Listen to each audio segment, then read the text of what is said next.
प्यारे बच्चों नमस्कार, वेरी गुड मॉर्निंग। मैथ की क्लास में बीएससी बीएड सेकंड की मैथ की क्लास में आपका हार्दिक स्वागत है। आज हम नया टॉपिक, नया चैप्टर स्टार्ट कर रहे हैं और वो है हमारे पास डिफरेंशिएबिलिटी। जिस प्रकार से लिमिट,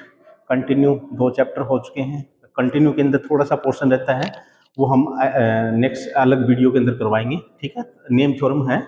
और हम नया चैप्टर स्टार्ट कर रहे हैं। अवकलनीयता, डिफरेंशिएबिलिटी क्या होती है। तो पहले हम सिंगल वेरिएबल यानी एक चर वाले फंक्शनों की डिफरेंशिएबिलिटी चेक करेंगे, फिर उसके बाद में सेकंड दो वेरिएबल वाले फंक्शनों की डिफरेंशिएबिलिटी चेक करेंगे। ठीक है, देखते हैं। तो चैप्टर का नाम है डिफरेंशिएबिलिटी।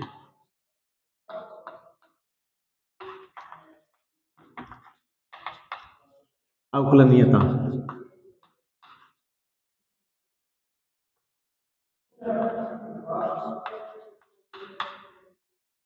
अवकलनीयता तो ये क्या होती है, वैसे पढ़ चुके हैं हम, ज़्यादा वो नहीं है। और इसमें कहता है कि जितने भी हमें दो जो टॉपिक किए हैं हमने, लिमिट और कंटिन्यूटी के, वो इसमें इन्वॉल्व होंगे। ठीक है, वो टॉपिक हमें क्लियर होने चाहिए। क्या होती है डेरिवेटिव, होता क्या एक्चुअली में, डेरिवेटिव होता क्या भी। डेरिवेटिव का मतलब क्या होता है कि चेंज होना किसी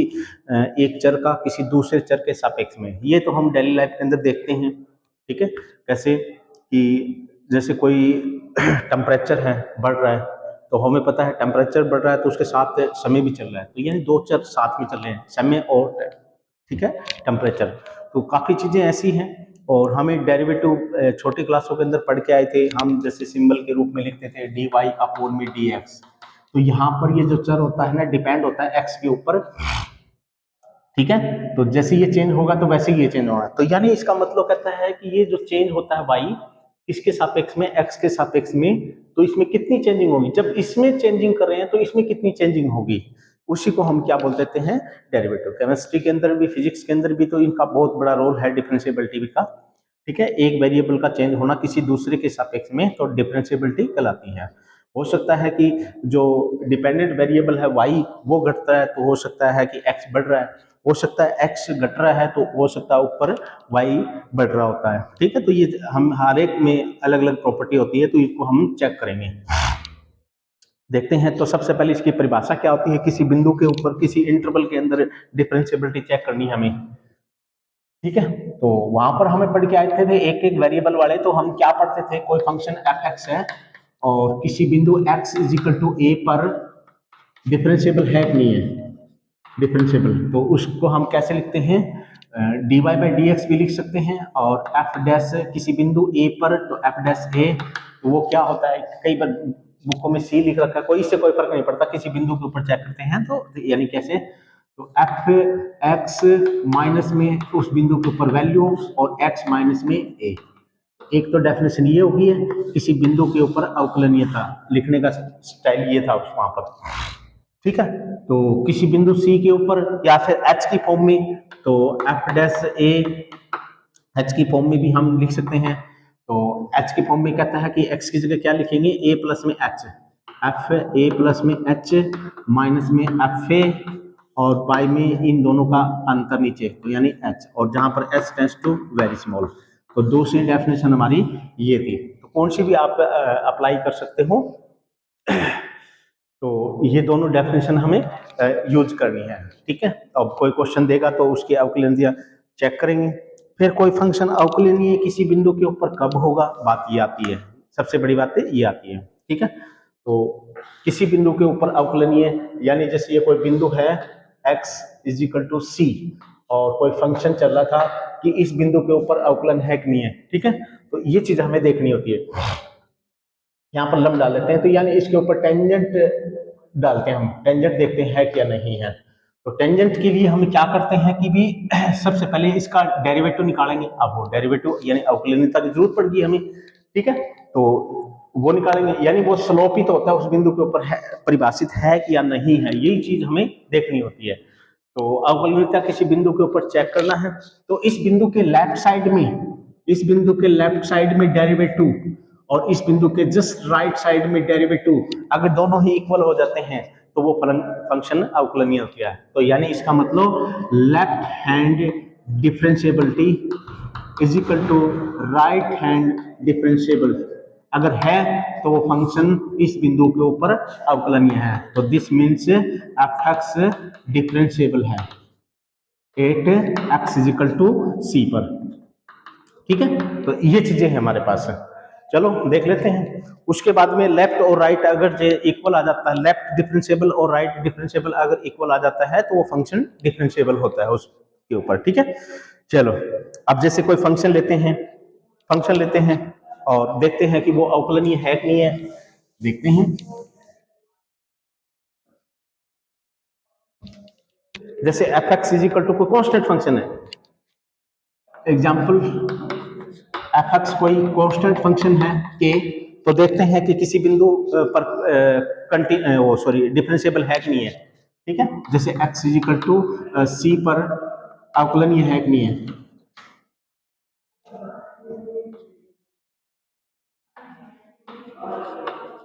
अवकलनीयता चेक करते हैं, तो देखते हैं, तो डेफिनेशन लगाएंगे एफ डैश और किस बिंदु पर, सी पर। तो देखते हैं, ये नोटेशन है किसी बिंदु के ऊपर अवकलनीयता की, ये ऐसे नोटेशन, एक्स की जगह जो बिंदु है वो लिख देते हैं। तो यानी एफ एक्स यानी सी प्लस में एच किसी बिंदु के ऊपर, सी प्लस में थोड़ा सा इंक्रीमेंट माइनस में, और एफ एक्स यानी सी और बटे में एच। कौन सी भी डेफिनेशन लगा सकते हैं, कोई दिक्कत नहीं है। अब हमें पता है कि फंक्शन x की जगह आप कुछ भी रखो, फंक्शन की वैल्यू क्या रहनी है, k रहनी है। तो एफ सी बी की वैल्यू कितनी है, k, और एफ सी प्लस में h की वैल्यू भी कितनी है, वो भी k रहनी है। तो यानी इसका मतलब क्या है, k माइनस में k और बाई में h। ठीक है, और ये क्या हो जाएगा, ये तो पहले से जीरो हो गया। ठीक है, k माइनस में k, ये तो पहले से जीरो हो गया, तो ये जीरो आया, इसका मतलब कोई ना कोई फाइनाइट वैल्यू आई है, कोई ना कोई फाइनाइट वैल्यू आई है। वैसे तो हमें क्या निकालना था, एक तो राइट डिफरेंशिएबल निकाल दिया तो जीरो आई है। इसी प्रकार मैं क्या लिख सकता हूँ, लेफ्ट डिफरेंशिएबल। ठीक है, तो इसको मैं लिख देता हूँ राइट हैंड डिफरेंशिएबल, और लेफ्ट हैंड डिफरेंशिएबल वो निकालते हैं हम। तो एफ डैश सी, और ये वो कैसे निकालते हैं, एफ सी माइनस में एच और माइनस में एफ सी बाई में एच, यानी इन दोनों का सी माइनस में एच माइनस में सी करेंगे तो यानी माइनस का एच, सॉरी। ठीक है, अब इसको निकालेंगे तो एफ सी कितना है, तो यानी एफ सी, यहाँ पर सी पुट करोगे तो भी के वैल्यू रहेगा, सी माइनस में एच पुट करोगे तो भी के रहनी है। तो के माइनस में के और बटे में माइनस में एच, ये तो फिर जीरो। तो लेफ्ट और right is equal to left hand differentiable is equal to right hand differentiable. अतः फंक्शन, अतः एफ एक्स इज डिफरेंशिएबल, अतः ये फंक्शन क्या है, डिफरेंशिएबल है। ठीक है, यानी किसी बिंदु के ऊपर डिफरेंशिएबल है। चलो और देखते हैं, यानी लेफ्ट और राइट बराबर सिद्ध कर देते हैं, लेफ्ट डिफरेंशिएबल और राइट डिफरेंशिएबल। इसी प्रकार आइडेंटिटी फंक्शन है, example number 2, f x is equal to x. Identity function का मतलब जो चीज यहां पर डालोगे वही उसका आंसर आना चाहिए। ठीक है, जो भी फंक्शन एक्स की वैल्यू डालोगे तो फंक्शन की वैल्यू भी वही आती है, तो उसको हम तत्समक फलन बोलते हैं, आइडेंटिटी फंक्शन बोल देते हैं। ठीक है, तो ये देखते हैं कि किसी बिंदु x इज इक्वल टू और c बिंदु के ऊपर, c को क्या है, प्रत्येक नंबर को डिनोट करता है रियल लाइन के ऊपर। ठीक, तो चेक करते हैं, तो लेफ्ट हैंड डिफरेंशिएबल, तो एफ सी और डैश क्या होगा, c माइनस में h कर देंगे, एफ सी माइनस में h माइनस में और एफ सी, और इन दोनों का अंतर कितना होगा, माइनस में, लेफ्ट डिफरेंशिएबल निकाले, हाँ ठीक है, तो माइनस में h। अब हमें एफ सी माइनस में h निकालना, तो यहाँ पर c माइनस में h रखेंगे तो यहाँ पर भी c माइनस में h आ जाएगा, तो c माइनस में h, माइनस में एफ सी, सी पुट करेंगे तो यहाँ पर भी c आ जाएगा, तो c बाई में माइनस में h, h tends to is very very small, तो यहाँ पर c से c कैंसिल हो जाएगा, माइनस का h और माइनस का h, ये कितना आ जाएगा 1। ठीक है भाई, h टेंड्स टू h की वैल्यू पुट करने की जरूरत ही नहीं पड़ी, क्योंकि c से c कैंसिल हो जाएगा और माइनस का h बटे में माइनस का h कैंसिल हो गया, तो यानी 1 आ गया। Right hand differentiability, right hand differentiability, तो एफ सी डैश ये कितना होगा, एफ सी प्लस में h, बस इतना ही है, माइनस में एफ सी और इन c प्लस में h माइनस में c कितना हो जाएगा, h हो जाएगा। तो एफ सी प्लस में h, c प्लस में h है तो यहाँ पर भी c प्लस में h है, सी प्लस में एच है, माइनस में एफ सी कितना है, सी पुट करेंगे तो यहाँ पर भी सी है, बाई में h, h tends to very very small, तो सी में से सी और ये एच बाई में एच यानी 1। तो लेफ्ट और right equal to left hand differentiable is equal to right hand differentiable, आता है फंक्शन आता है f x is differentiable differentiate at x is equal to c, c कोई भी रियल नंबर है यानी प्रत्येक बिंदु के ऊपर अवकलनीय है, ठीक है भी। तो इस प्रकार से नहीं, अब जैसे फंक्शन है f x is equal to sine x, f x is equal to sine x, तीसरा क्वेश्चन है साइन एक्स, कहता है कि अवकलनीय है कि नहीं है, तो लेफ्ट हैंड डिफरेंशिएबल, तो एफ किसी बिंदु के ऊपर, किसी बिंदु के ऊपर बोला गया है, कहता है कि फॉर सभी एवरी नंबर के लिए, ठीक है, एक्स इज इक्वल टू प्रत्येक नंबर के लिए, यानी सी ऐसे लिख देते हैं और सी क्या है, रियल नंबर है, तो एफ डैश से सी लेफ्ट हैंड डिफरेंशिएबल, तो एफ सी माइनस में एच करेंगे, माइनस में एफ सी करेंगे, और बटे में कितना हो जाएगा, माइनस में एच, क्यों, इन दोनों का अंतर यानी बिंदुओं का अंतर, यानी सी से सी कैंसिल हो जाएगा, माइनस एच, ठीक है। H tends to is very small, तो एफ सी, एफ फलन सी माइनस में एच क्या हुआ, जहां पर भी है सी माइनस में एच रख दो तो यहां पर भी सी, साइन सी माइनस में एच, साइन सी माइनस में एच, माइनस में सी रखेंगे तो एफ सी, माइनस में एफ सी, बाई में माइनस में एच, ये साइन सी माइनस में साइन, ये साइन लिखेंगे साइन सी, सी डी फार्मूला लगा दो भाई, साइन सी माइनस में साइन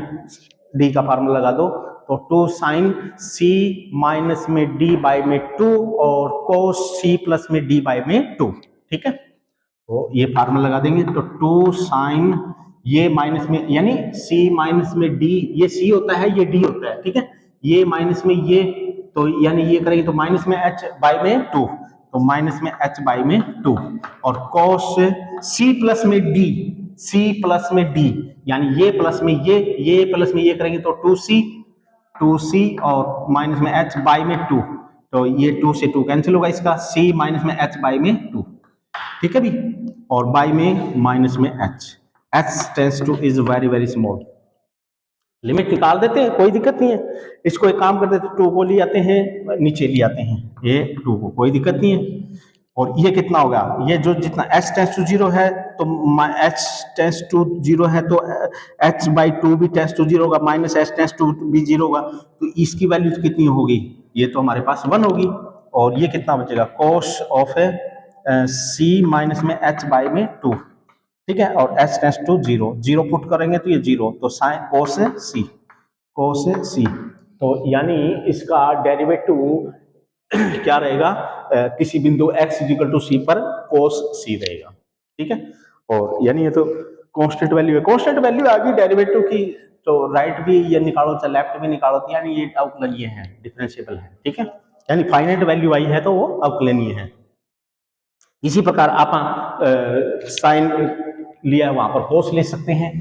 ठीक है, यहाँ पर साइन लिया है तो यहाँ पर कोस ऑफ एक्स ले सकते हैं, तो ये फोर्थ में है, तो किसी बिंदु x is equal to c पर, तो क्या बनाएंगे, f dash c left hand differentiable निकालते हैं, देखते हैं, तो यानी कि होगा एफ सी माइनस में एच माइनस में एफ सी बाई में माइनस में h, h tends to is very very small, f c minus में एच कितना हो, सी माइनस में एच रख दो, कोस सी माइनस में एच, तो कोस सी माइनस में एच, माइनस में एफ सी कितना हो, सी रखेंगे तो कोस ऑफ सी बाई में कितना हो जाएगा, माइनस में एच, कोस सी माइनस में कोस डी का फार्मूला लगा दो भाई आप, ठीक है, कोस सी माइनस में कोस, तो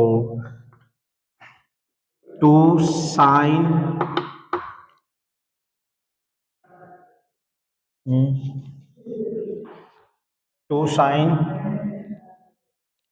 सी प्लस में डी यानी एच बाई में 2, ये माइनस में एच बाई में 2, ठीक है, और साइन सी प्लस में डी यानी 2c 2c प्लस में माइनस में एच बाई में 2, ठीक है भी, और बाई में माइनस में h, s tends to is very small, s tends to very small, और ये 2 को इसके लिए नीचे ले आते हैं, ठीक है, और ये वैल्यू कितनी होगी 1, ठीक है, और एक काम इसमें है, देखो ध्यान से, इसमें एक माइनस में है, लेफ्ट हैंड लिमिट निकाल रहा था मैं, तो एक माइनस बाहर निकाल सकते हैं, कॉस, एक माइनस का फार्मूला कोस सी माइनस, एक माइनस का हम, ठीक है ठीक है ठीक है, एक माइनस का भी और फार्मूले के अंदर आता है ये, मतलब ठीक है, एक माइनस, ठीक है, तो ये तो 1 हो गया, एस टेंस टू 0 है तो माइनस का एस टेंस टू भी 0 रहेगा, तो ये तो 1 हो गया। अब ये रह गया, तो माइनस का साइन 2 से 2 कैंसिल होगा, सी माइनस में एच बाय में 2, एच बाय में 2, और एस टेंस टू 0, तो 0 पुट करेंगे तो ये 0, और ये कितना होगा माइनस में साइन सी, यानी ये परिमित वैल्यू आ रही है, फाइनाइट वैल्यू आ रही है, तो यानी अवकलनीय है। अगर परिमित वैल्यू ना आती तो ये अवकलनीय नहीं होता। एक मिनट रुकिए भाई,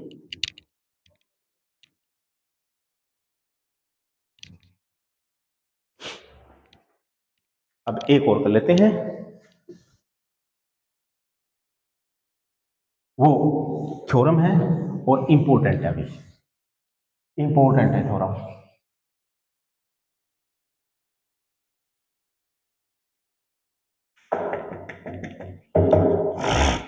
थ्योरम क्या कहती है, वेरी इंपॉर्टेंट, वैसे क्वेश्चन भी रह गया तो चलो कोई नहीं, वो तो आसान सही है। कहता है कि let f be a function in interval a b, कोई फंक्शन है एफ, ठीक है, किस इंटरवल में, ए और बी इंटरवल में, और डिफाइन है, ठीक है ना, डिफाइन, यानी परिमित वैल्यू देता है, ठीक है। उसके बाद में कहता है डिफरेंशियल एवरी पॉइंट, कहता है कि पॉइंट, कहता है कि इस इंटरवल के अंदर एक बिंदु है सी, किसमें, ए और बी में, ठीक है, इस बिंदु पर कहता है कि अवकलनीय है,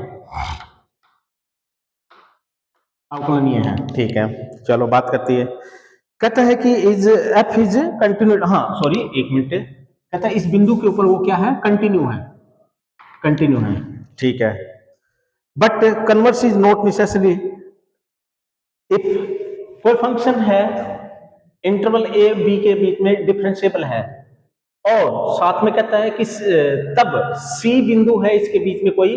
उस पे वो फंक्शन कंटिन्यू है, ठीक है, तब कहता है कि कोई बिंदु है ए और बी, भाई ए और बी इंटरवल के अंदर फंक्शन डिफरेंशिएबल है, अवकलनीय है, ठीक है, तब ये कहता है कि इस ए और बी के बीच में कोई भी बिंदु मिल जाए उसके ऊपर वो कंटिन्यू रहेगा, कंटिन्यू रहेगा, किंतु converse is not true, not true. इसका मतलब क्या है, इस क्वेश्चन का मतलब समझिए पहले बात को, कि कोई फंक्शन कंटिन्यू है किसी इंटरवल के अंदर, तो उस इंटरवल के अंदर वो फंक्शन कंटिन्यू रहेगा, बट कोई फंक्शन किसी इंटरवल में कंटिन्यू है तो वो अवकलनीय जरूरी नहीं है, ठीक है। तो यानी इसका मतलब मैं थोड़ा शॉर्ट में और लिख दूं इसको, डिफरेंशिएबिलिटी है कोई फंक्शन, डिफरेंशिएबिलिटी, तो इसका मतलब क्या है, कंटिन्यूटी, ठीक है, कोई फंक्शन डिफरेंशिएबल है तो वो ऑलवेज कंटिन्यू रहेगा, बट कोई फंक्शन कंटिन्यू है तो कोई जरूरी नहीं है, देखो मैंने ये नहीं लिखा तो वो डिफरेंशिएबल हो, ये हमें प्रूव करना है, ठीक है, तो डिफरेंशिएबल फंक्शन लेके चलना अपन है, और उसको हम कंटिन्यू दिखाएंगे पहले, ठीक है, तो ये हम काम करते हैं, तो कोई फंक्शन किसी बिंदु के, और परिमित है, एक बात ध्यान रखना, डिफरेंशिएबल है फाइनाइटली, ठीक है, परिमित मतलब जो डिफरेंशिएबल कोई फंक्शन है तो वो डेरिवेटिव निकालते हैं किसी बिंदु के ऊपर, वो परिमित आता है, ठीक है। चलो तो सॉल्यूशन में लेके चलते हैं, माना एफ एक्स है is differentiable at point x is equal to c पर, तो अतः एफ डैश सी किसके बराबर होगा, एफ एक्स माइनस में एफ सी, ऐसे भी लिख सकता, तो ये डेफिनेशन भी लिख सकता हूं मैं, एक्स माइनस में सी, ठीक है भाई, ये डेफिनेशन लिखोगे तो यहाँ पर एक्स माइनस में सी, और सी प्लस में एच लिखोगे तो नीचे एच आ जाएगा, मतलब ये भी डेफिनेशन है, कोई दिक्कत नहीं है, और यानी इस बिंदु के ऊपर अवकलनीय है तो ये डेफिनेशन में लिख सकता हूँ, कोई दिक्कत नहीं है इसमें, और ये परिमित भी है, ठीक है, ये ध्यान रखना, ये डेरिवेटिव निकाला है इस बिंदु के ऊपर, तो ये परिमित है, एक्स का मान सी पुट करेंगे तो ये क्या है, फाइनाइट है, ये ध्यान रखना भाई, परिमित है, अगर ये परिमित नहीं है तो फिर ये कंडीशन नहीं है। अब मैं ये चीज निकालता हूं, नाउ एफ एक्स माइनस में एफ सी। इसको लिखने का स्टाइल में देखो क्या कर रहा हूं, एफ एक्स माइनस में एफ सी, इसको किसी से मल्टीप्लाई और किसी से डिवाइड कर देता हूं मैं, क्या एक्स माइनस में सी, हाँ किसी से मल्टीप्लाई और डिवाइड कर देता हूं एक्स माइनस में सी से, ऊपर नीचे एक्स माइनस में सी से और एक्स माइनस में सी से, तो लिमिट एक्स टेंस टू सी बिंदु पर और एक्स टेंस टू सी, ठीक है। चलो ठीक है, और ये क्या बन गया, ये तो हमें पता है कि ये तो अब भी लिखे गया एफ डैश सी है, ये तो एफ डैश सी है, तो दिस मींस एफ डैश सी, क्योंकि ये तो फाइनाइट वैल्यू है इसकी, अभी मैं बताया था इसकी फाइनाइट वैल्यू है कोई ना कोई, तो एफ से एक्स माइनस में सी, अब सी इसमें ही रह गया, मतलब एक्स इसी में रह गया, तो एक्स टेंस टू सी इसमें ही लगाएंगे, ठीक है, लिमिट। अब हमें पता है कि दिखाना क्या चाहते हैं भाई, कंटिन्यू दिखाने के लिए हमें करना क्या पड़ेगा, कंटिन्यू भाई फंक्शन की limit x tends to c पर और फंक्शन की वैल्यू सी के ऊपर दोनों अगर इक्वल आ जाता है तो वो कंटिन्यू होता है, तो यही हम चाहते हैं। चलो अब एक्स टेंस टू सी इसमें लगाएंगे, सी रखेंगे, सी माइनस में सी जीरो, ये तो परिमित है, ठीक है ना, ये इसलिए परिमित बोला है, अगर ये जीरो होता है ये भी जीरो, तो जीरो इंटू में जीरो यानी अपरिभाषित रकम आ जाती है, तो इसलिए ये परिमित है, ये जीरो होगा, तो यानी ये कितना हो गया, जीरो। तो इसका मतलब ये हुआ एफ एक्स माइनस में f c x tends to c is equal to zero, ठीक है, लिमिट। अब अलग अलग कर दो, f x x tends to c और ये इधर ले जाएंगे एफ सी, इसमें तो हमें पता है कि एक्स टेंस टू सी लिखने की जरूरत ही नहीं है क्योंकि इसमें तो एक्स है ही नहीं है फिलहाल, तो ये क्या है, फंक्शन की लिमिट बिंदु सी पर और ये फंक्शन की वैल्यू सी पर, दोनों ही क्या है, इक्वल है, तो आता है फंक्शन एफ एक्स क्या है, कंटिन्यू है, ठीक है, बट कन्वर्स नॉट ट्रू। तो कन्वर्स का मतलब क्या है कि कोई फंक्शन है, जैसे इसका एग्जांपल लेके चल सकते हैं कि भी कोई फंक्शन है कंटिन्यू है, लेके चलते हैं, ठीक है, तो एफ एक्स जैसे हम जानते हैं कि एक्स मोड है, ये तो हमें पता है कि ऑलवेज कंटिन्यू, वहां पर मैंने बताया था ना अलजेब्रा के अंदर, तो वही तो बात है, एफ एक्स क्या होता है, continue, but f dash x निकालेंगे कब, x is equal to zero पर, नॉट डिफाइंड। भाई आपको पता है कि एक्स मोड फंक्शन का अगर डेरिवेटिव निकालते हैं तो वो क्या आता है,